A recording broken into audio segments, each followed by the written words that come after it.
Okay, so we're back again. This is part 3 of a philosophy of the self using triangles, using ultimately a friendly little triforce shape that we may all recognize, okay? This is the 3rd video on this series. I'm going to try to link back to the ones previously, so go check those out if this is getting you thinking, okay? That's all we can hope to achieve, but that achieves quite a lot these days, okay? This second triangle that we are looking at is the other foundational triangle of that triforce shape that we're ultimately making.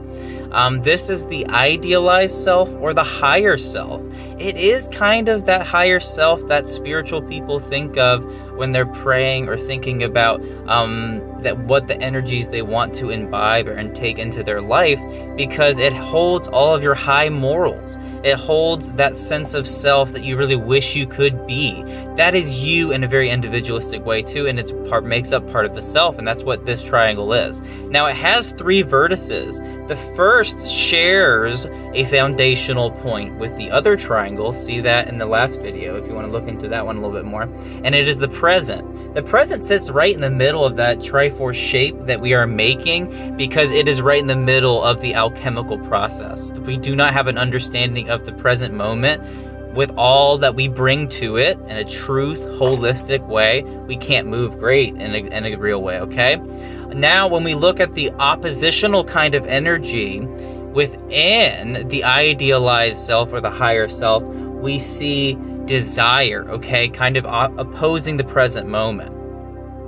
Now, this kind of desire is a holy desire if you can ground it within this context of the self, okay? Because it is your wishful thinking. It's your imagination. It's your, oh man, I like it when it's like this. That ultimately has a lot of love in it. It ultimately has a lot of motion that will carry you away from the present moment in a good way towards a constructive, creative spirit, okay? And that's the kind of desire that we're talking about when we can ground it, okay? And at the tip of the triangle, once we reach that synthesis, because that's what the top of the triangle is, we have refraction. And by refraction, we mean taking from the desire, from our future idealized abstractions of what we want to be, our wishes, okay?